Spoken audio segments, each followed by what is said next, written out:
నమస్తే, నేను ఇందు. ఏపీ రాజకీయాల్లో లిక్కర్ స్కామ్ పైన దుమారం రేపిన విషయం మనకు తెలిసిందే. అయితే ఈ నేపథ్యంలో రాజ్ కసిరెడ్డి గారు, కృష్ణమోహన్ రెడ్డి గారు, అలాగే ధనుంజయ రెడ్డి గారు అయితే అరెస్ట్ అయ్యారు. అయితే ఈ మధ్య కుంభకోణం వెనకాల బడా శక్తి ఉందంటూ కూడా కొన్ని వార్తలు వినిపిస్తున్నాయి. మరి దీని గురించి మాట్లాడడానికి మనతో పాటు సీనియర్ అనలిస్ట్ శ్రీనివాస్ గారు ఇప్పుడు మనతో ఉన్నారు. నమస్తే సార్. నమస్తే సార్. మరి ఏపీ రాజకీయాల్లో లిక్కర్ స్కామ్ అయితే ఒక పెను దుమారం రేపింది. అయితే లిక్కర్ స్కామ్కి సంబంధించి రాజ్ కసిరెడ్డి గారు కానివ్వండి, ధనుంజయ రెడ్డి గారు, అలాగే కృష్ణమోహన్ రెడ్డి గారు అయితే అరెస్ట్ అయ్యారు. అయితే దీని వెనకాల, లిక్కర్ స్కామ్ వెనకాల ఒక పెద్ద బడా శక్తి ఉందంటూ కూడా కొన్ని వార్తలు వినిపిస్తున్నాయి. ఏమంటారు సార్ దీని గురించి? ఎవర శక్తి ఇవాళ అందరిలో ఆసక్తి, ఆంధ్రప్రదేశ్ ప్రజల్లో చర్చ. లిక్కర్ స్కామ్ అదేంటి, దగ్గర మరి అదొక 50,000 కోట్ల స్కామ్ అంటున్నారు. వాళ్ళు అమ్మిందేమో 1,00,000 కోట్ల మద్యం అమ్మారు. ఎట్లా చూసుకున్నా 50% లాభం వేసుకున్నా 50,000 కోట్లు ఇవాళ మరి స్వాహా చేసిన ఆ అదృశ్య శక్తి ఎవరు? శక్తి అనగానే నువ్వు అడిగే క్వశ్చన్, మేలా ఫీమేలా? జనరల్గా శక్తి అనే పేరు ఎవరికి ఉంటుంది అంటే, శక్తి అంటే ఫీమేల్. అంటే శక్తి అంటే మనం మామూలుగానే దేవతను, లేకపోతే అటు దైవశక్తి అనుకుంటాం, లేకపోతే దుష్ట శక్తి అనుకుంటాం. ఏదైనా శక్తి అనగానే మనకి ఫిమేల్ గుర్తొస్తుంది. అంటే ఇప్పుడు ఒక ఫిమేల్ ఇందులో ఉన్నారు. ఇందులో ఆంధ్రప్రదేశ్ లిక్కర్ స్కామ్ వెనక ఒక ఫిమేల్, ఒక మహిళ మనం చూసాం. ఏది, ఢిల్లీ లిక్కర్ స్కామ్, దాని వెనక ఒక మహిళ. ఎవరు? అక్కడ తెలంగాణ సీఎం కూతురు, అప్పటి కేసీఆర్ కూతురు కవిత. ఆమె అరెస్ట్ అయ్యారు, జైల్లో ఉన్నారు. అంటే అసలు ఈ అప్పుడు పనిచేసిన సీఎంల మహిళలే మద్యం కుంభకోణాలు ఎలా చక్రం తిప్పారా? ఇప్పుడు ఆంధ్రప్రదేశ్ సీఎం మరి జగన్మోహన్ రెడ్డి అప్పుడు ఆయన ఇంట్లో మహిళ. ఇప్పుడు భారతీ మేడం చుట్టూతా ఇది ఈ పద్మవ్యూహమా? మధ్య వ్యూహం. మళ్ళీ నువ్వు పద్మవ్యూహం అంటే ఒప్పుకో. ఇదేంటి, ఇది మధ్య వ్యూహమా? అంటే ఇవాళ ధనుంజయ రెడ్డి ఎవరైనా అప్పటి Jaganmohan Reddy CMO principal secretary. అతను పదే మరి తాడేపల్లి వాళ్ళ ప్యాలెస్కి వెళ్ళడం. అసలు అక్కడే సీఎంఓ, ఇక్కడ ప్యాలెస్లోనే సీఎంఓ పెట్టారు. వీళ్ళంతా తెలివిగలాళ్ళు చూడు. సెక్రటేరియట్లో సీఎంఓ ఉండాలి. ఎప్పుడన్నా సెలవు దినాల్లో సీఎం ఇంటికి వెళ్తాం, ఐఏఎస్లు కానీ ఐపీఎస్లు కానీ. ఈ గోల ఏమీ లేకుండా జగన్ చూసావా, చాలా దూరదృష్టి. ఏది, అతను మామూలు విజనరీయా? ఏది, కరప్షన్లో విజనరీ. అంటే చంద్రబాబు ఏమో డెవలప్మెంట్లో విజనరీ అని ఆయన్ని అందరూ ఎత్తుతా ఉంటారు. ఇప్పుడు కరప్షన్లో జగన్మోహన్ రెడ్డిని మించిన విజనరీ లేడా? సీఎంఓని తీసుకొచ్చి ఇంట్లో పెట్టుకున్నాడు. ధనుంజయ రెడ్డిని రోజు రమ్మండి, అక్కడే పిఎస్ఆర్ ఆంజనేయులు. అంటే మొత్తం ఐఏఎస్లు ఐపీఎస్లు అతని ఇంట్లో, మేడం పైన. ఇప్పుడు ఇవాళ అరెస్ట్ అయ్యారు. ఎవరు? ధనుంజయ రెడ్డి అరెస్ట్ అయ్యాడు. మరి అతనే ఈ వసూళ్లు, అతనే ఈ మీటింగ్లు పెట్టాడని ఎవరు చెప్పారు? విజయసాయి రెడ్డే చెప్పారు. సరే, మరి చూసుకుంటే ధనుంజయ రెడ్డి గారు ఒక అన్అఫీషియల్ సీఎంగా వ్యవహరించారని చెప్పేసి కూడా అప్పుడు వార్తలు వస్తున్నాయి. అంటే మంత్రులు కానివ్వండి, లేకపోతే ఎమ్మెల్సీలు కానివ్వండి, చైర్మన్లు కానివ్వండి, ధనుంజయ రెడ్డి గారు చెప్పిందే శాసనం అంటూ కూడా ఒక వ్యవస్థ ఏర్పాటు చేసుకున్నారు ధనుంజయ రెడ్డి గారు అంటూ కూడా వార్తలు వచ్చాయి. ఏమంటారు సార్ దీని గురించి? అంటే మరి వైసీపీ నాయకులే ఆ విమర్శలు. ఎవరో బయట వాళ్ళు కాదు. తెలుగుదేశం చేస్తే మనం నమ్మం, లేదు జనసేన చేస్తే పవన్ కళ్యాణ్ ఏదో అన్నాడు అనుకుంటాం. బీజేపీ వాళ్ళ విమర్శలు. కానీ ఎవరు చెప్తున్నారు మీరు అన్న ఆ మాట? ఎవరైతే వైసీపీలో ఉన్నారో అక్కడ ఎమ్మెల్సీ ఇస్తానని చెప్పి ఆ వాసంశెట్టి సుభాష్ ఇప్పుడు మంత్రి, అతనే బయట పెట్టాడు. ధనుంజయ రెడ్డి నన్ను తీసుకెళ్ళాడు జగన్ దగ్గరికి, జగన్కి పదాభివందనం చేయమన్నారు, నాకు ఎమ్మెల్సీ ఇస్తామన్నారు, నేను చేయలేదు. అప్పటి మంత్రి వేణుగోపాల్ కృష్ణ పదాభివందనం పొద్దాకా చేస్తుండేవాడు కాబట్టి మంత్రి ఇచ్చారు, నువ్వు కూడా చెయ్యమని ధనుంజయ రెడ్డే చెప్పాడు. లేకపోతే మరి మనం చూసాం జక్కంపూడి రాజా, అతను బయట పెట్టాడు. ఏంటి, అసలు ధనుంజయ రెడ్డే మా ఓటమికి ప్రధాన సూత్రధారి. అసలు సీఎంని కలవనీయకుండా అతని దగ్గరే గంటలు కూర్చోబెట్టుకుని వెయిటింగ్లో మమ్మల్ని నుంచి ఎవరిని, ఎమ్మెల్యేలని, మంత్రుల్ని పిలిచి ఒక నిమిషం ఉండి మరి ఇంకెళ్ళమనేవాడు. అంటే రాజ్యాంగేతర శక్తిగా మరి భారతీ మేడం, లేకపోతే రాజ్యాంగేతర శక్తిగా ధనుంజయ రెడ్డి. ఇవాళ ఎవరు ఇదంతా చెబుతోంది, ఈ విషయాలని వాస్తవాలు వెల్లడిచ్చింది ఎవరు? కసిరెడ్డి రాజ్. A1 ఈ కేసులో A1 ఎవరు విజయసాయి రెడ్డి చెప్పాడు ఏమని కర్త కర్మ క్రియ కసిరెడ్డి రాజు అన్నాడు. ఈ జగన్మోహన్ రెడ్డి కోపం వచ్చింది.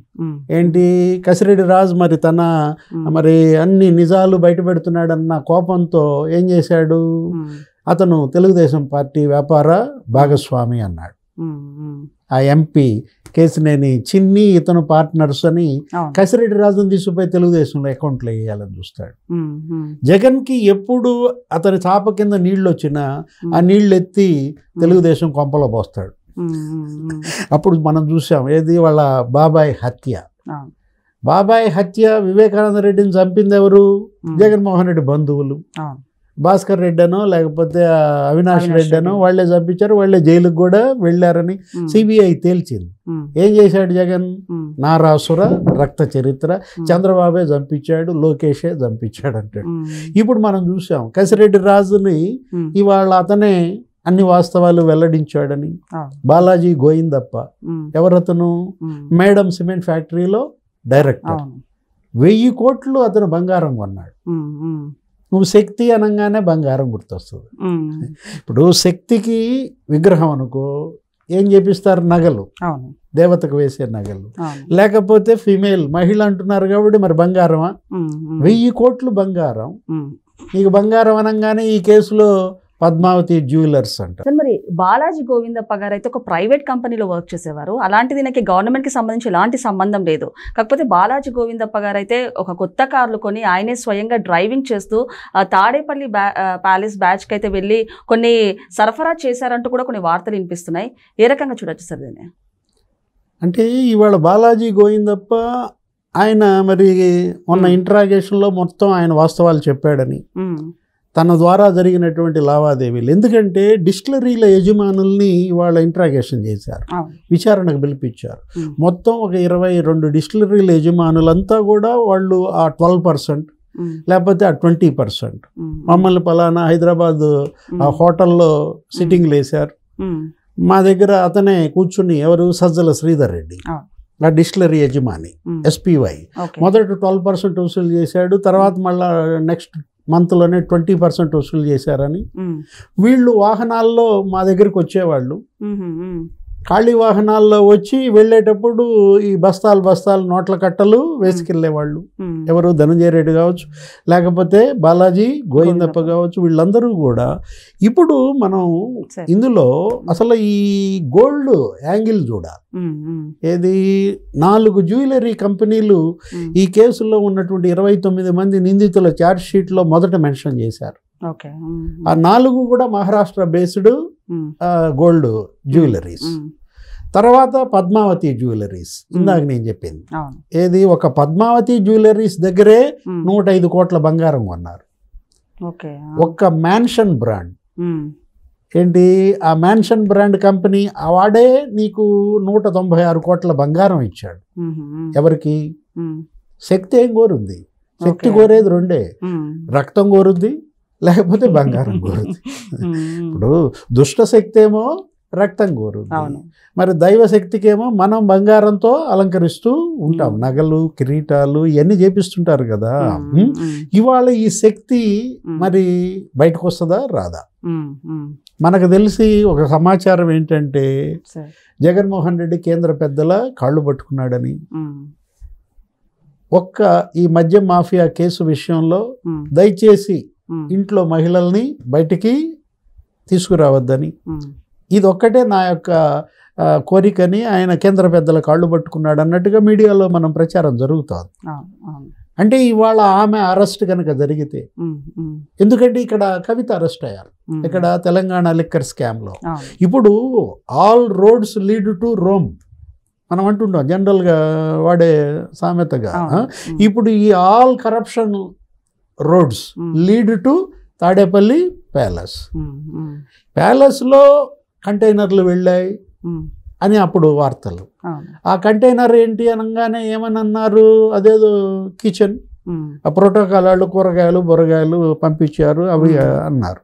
కానీ కంటైనర్ని అసలు మరి కూరగాయలు కనుక అయినట్లయితే మీరు ఎందుకని చెక్ పోస్ట్ దగ్గర ఆపలేదు? ఒక 4-5 చెక్ పోస్టులు ఉంటాయి జగన్మోహన్ రెడ్డి సీఎంగా అప్పుడు ఆయన ఇంట్లోకి వెళ్ళాలంటే. ఎక్కడా ఆపకుండా ఆ కంటైనర్ నేరుగా మరి ఇంట్లోకి ఎలా వెళ్ళిపోయింది, అక్కడికి ఎలా చేరింది అంటే ఈ వాహనాలు ఇవాళ అందరిలో ప్రశ్నలు. అప్పట్లో స్పెషల్ ఫ్లైట్స్ పదే జగన్మోహన్ రెడ్డి స్పెషల్ ఫ్లైట్స్లో తిరగటం, ఏది తాడేపల్లి టు హైదరాబాద్, లేకపోతే తాడేపల్లి టు ఢిల్లీ వయా హైదరాబాద్. ఆయన వెళ్తున్నప్పుడు ఆయనతో పాటు భార్యను కూడా తీసుకెళ్ళడం, ఆమెను హైదరాబాద్లో దించి తను ఢిల్లీ వెళ్ళడం, వచ్చేటప్పుడు ఆమెను హైదరాబాద్లో కలెక్ట్ చేసుకుని మళ్ళా తాడేపల్లి రావడం. ఈ స్పెషల్ ఫ్లైట్స్లో ఏమి రవాణా జరిగింది? బస్తాలు నోట్ల కట్టలు రవాణా జరిగిందా, లేకపోతే సూట్ కేసులు గోల్డ్ రవాణా జరిగిందా, ట్రంక్ పెట్టెలు? ఇప్పుడు గోల్డ్ అసలు ఇక్కడ ఉందా, విదేశాలకు వెళ్ళిపోయిందా? మనం మహిళల పాత్ర ఇక్కడ ప్రధానంగా ఉన్నప్పుడు జగన్మోహన్ రెడ్డి ఇంటో 3 మహిళలు, ఎవరు? మేడం భారతి, లేకపోతే కూతుళ్ళు 2, హర్ష, వర్ష. మొత్తం 3కి దిగేశాడా బంగారం పైనుంచి కింద దాకా? ఎందుకంటే గాలి జనార్దన్ రెడ్డి గుర్తొస్తుంది. ఆయన కూతురు పెళ్ళి బంగారం, ఆయన ఇంట్లో సింహాసనం బంగారం, ఆయన శ్రీకృష్ణదేవరాయల యొక్క అవతారంగా భావించుకుని ఆ సింహాసనం మీద కూర్చోవటం, తినే కంచం బంగారం, మరి నోట్లో పెట్టుకునే స్పూను బంగారం, అసలు మొత్తం బంగారం అయ్యం చేశాడు. పెద్దన్న ఎవరికి? జగన్మోహన్ రెడ్డికి పెద్దన్న అని చెప్పుకునేవాళ్ళు. అప్పుడు చంద్రబాబుని ఆయన తిట్టాడు, సవాల్ చేశాడు, హైదరాబాద్లో ప్రెస్ మీట్ పెట్టాడు గాలి జనార్దన్ రెడ్డి. ఏమని? జగన్మోహన్ రెడ్డికి ఎవరు లేరు అనుకున్నావా బాబు, ఖబర్దార్, నేనున్న దేవుడిచ్చిన అన్నని, నాకు దేవుడిచ్చిన తమ్ముడు జగన్మోహన్ రెడ్డి అని. అంటే అన్న బంగారం పిచ్చ. ఎవరు? మన జనార్దన్ రెడ్డి అన్న. 84 కోట్ల విలువైన బంగారం అసలు వాళ్ళ అఫిడవిట్లోనే ఉంది. ఎవరిది? గాలి జనార్దన్ రెడ్డి, లేకపోతే గాలి అరుణ, జనార్దన్ రెడ్డి మిస్సెస్, వాళ్ళు కూడా కంటెస్ట్ చేశారులే. జనార్దన్ రెడ్డి గెలిచాడు గంగావతి, ఇప్పుడు 7 ఏళ్ళు జైలు శిక్ష. అసలు గాలి జనార్దన్ రెడ్డి అయితే ఆ బంగారం దొంగ బంగారం, అదే అంటే దొంగ బంగారం అంటే ఇదే దొంగ సొమ్ముతో కొన్న బంగారంలో వాటా దేవుడికి గోడిచ్చాడు. ఎవరికి? తిరుపతి ఏడుకొండల వాడికి 45 కోట్లు పెట్టి బంగారం కిరీటమే చేయించి పెట్టాడు అప్పట్లో. ఇప్పుడు అది పెడుతున్నారో లేదో కానీ పక్కన పెట్టుంటారు, స్వామివారికి ఎందుకు అవినీతి డబ్బుతో ఆ కిరీటం అని. ఇవాళ ఎక్కడున్నాడు గాలి జనార్దన్ రెడ్డి? 7 ఏళ్ళు జైలు శిక్ష వాళ్ళు అనుభవిస్తున్నాడు. అతను మొన్న ఒక మాట అన్నాడు, ఏంటి? కోర్టులో కేసు కూడా వేసాడు, బంగారం తుప్పు పడుతుంది, మా బంగారం మాకు ఇచ్చేయండి అని కూడా. అంటే వీళ్ళకి ఆ బంగార పిచ్చ ఎంత పెరిగింది, ఎంత అది ఏమన్నాలో మనకు అర్థం కావట్లేదు. ఇవాళ ఇప్పుడు బంగారమే జగన్మోహన్ రెడ్డిని కూడా ఇవాళ జైలుకి పంపిస్తుందా? వీళ్ళ బంగార పిచ్చే ఇవాళ వీళ్ళని ప్రజల ముందు దోషులుగా నిలబెట్టింది. అసలు ఎంత బంగారం కొన్నారు, ఎంత విదేశాలకి పంపించారు. ఒకటి నోట్ల కట్టలు, ఏది కరెన్సీ ఒక ఎత్తు, గోల్డ్ ఒక ఎత్తుగా ఇవాళ వాళ్ళ యొక్క అక్రమ సంపాదన, మనీ లాండరింగ్ పెద్ద ఎత్తున చేశారని.